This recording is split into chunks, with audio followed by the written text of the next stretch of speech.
پاکستان اللہ کی عطا سے رسول کریم کی خصوصی نگاہ سے مارز وجود میں آیا۔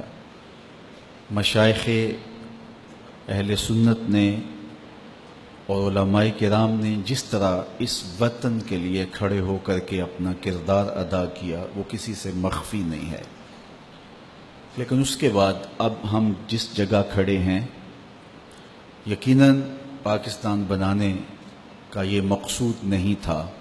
وہ کیا کسی نے کہا تھا، بن گئے تن کے نشیمن کے قفس کی تیلیاں، بن گیا کیا چلے تھے ہم کیا بنانے کے لیے۔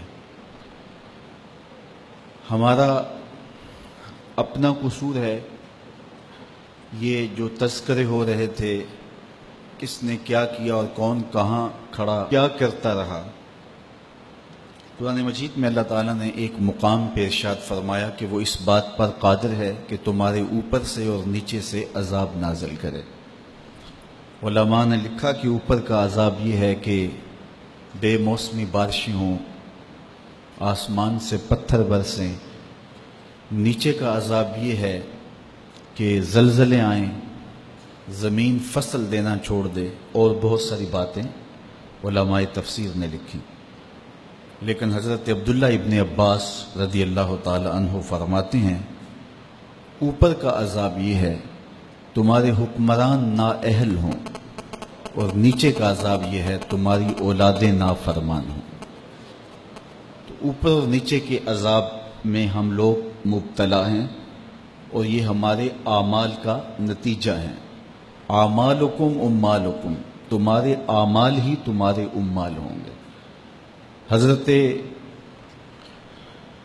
نبی رحمت صلی اللہ علیہ وآلہ وسلم کے دین کی جس طرح آبیاری خلفائے راشدین نے کی، اور پھر بعد میں بدترین حکمران جب آئے تو حجاج بن یوسف، جس کے بارے حضرت حسن بصری نے کہا تھا کہ پچھلی امتوں کے لوگ اپنے سارے ظالم لے آئیں اور ایک پلڑے میں رکھ دیں، اور ہم ایک پلڑے میں حجاج بن یوسف کو رکھیں تو یہ پلڑا پھر بھی بھاری ہوگا۔ 70,000 لوگ اس نے اپنے ہاتھ سے قتل کیے تھے، 90,000 اس کے حکم سے کٹے تھے۔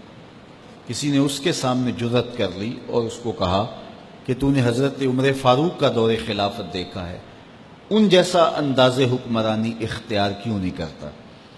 تو اس نے جو جواب دیا وہ 2 لفظی ہے لیکن بہت معنی خیز۔ اس نے کہا تبازروا اتعمر لکم، تم ابو ذر غفاری جیسی رعایا بن جاؤ، میں عمر جیسا حکمران بن جاتا ہوں۔ تو آج میں اور آپ سوچیں کہ میں کل ہی نظریہ پاکستان کانفرنس میں کہہ رہا تھا کہ ہم تو قیمے والے نان پہ ووٹ دے دیتے ہیں، تو ہم ہجوم ہیں، ہم قوم بنے ہی نہیں ہیں۔ تو اگر ہم کسی کام کے ہوں تو پھر یہ لوگ ہمارے اوپر مسلط نہ ہوں۔ یہ ہمارے گناہوں کی سزا ہے جو ہمارے اوپر مسلط ہوتی ہے۔ اگر یہ گئے ہیں تو بعد میں کیا آنے والا ہے وہ بھی ہمیں دکھائی دے رہا ہے۔ وہ کسی نے کہا تھا ہم نے پھولوں کی آرزو کی تھی، آنکھوں میں موتیا اتر آیا۔ تو یہ کتنے سالوں سے یہی مشق ہو رہی ہے، اور آگے بھی ہمیں کچھ دکھائی نہیں دے رہا۔ تو ہمیں پاکستان جن مقاصد کے لیے حاصل کیا گیا تھا ان مقاصد کو خود پیش نظر رکھ کے اپنے اندر ایک عملی تبدیلی لانا پڑے گی۔ اپنے خاندان کی تربیت پر ہمیں کوشش کر کے، اپنے اطراف میں محنت کر کے جتنا اپنے حصے کا کام ہے ہم نے اس کو کرنا ہوگا۔ تو پھر اپنے حصے کا کام کرنے کے بعد پھر اللہ کی رحمتیں ہماری طرف متوجہ ہوں گی۔ خدائے زندہ زندوں کا خدا ہے، اگر ہم محنت نہیں کریں گے، ہاتھ پہ ہاتھ دھر کے بیٹھ جائیں گے تو ہمیں نتائج خود بخود نہیں ملیں گے۔ ہمیں دیکھنا چاہیے کہ ہم کس جگہ کھڑے ہیں۔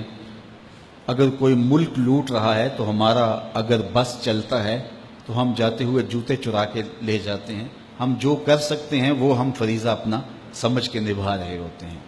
تو ہم اپنے آپ کو بدلیں، اپنے اندر کی تبدیلی کے لیے کوشاں ہو جائیں، اور پھر دیکھیے کہ ہمارے اٹھنے والے قدم اللہ جل شانہ کی تائید پاتے ہیں اور اس کی رحمتوں کے ہم کیسے حقدار ہوتے ہیں۔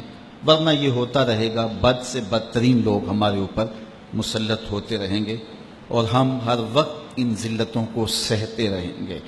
اللہ مجھے آپ کو اپنی رحمتوں کے سائے میں رکھے۔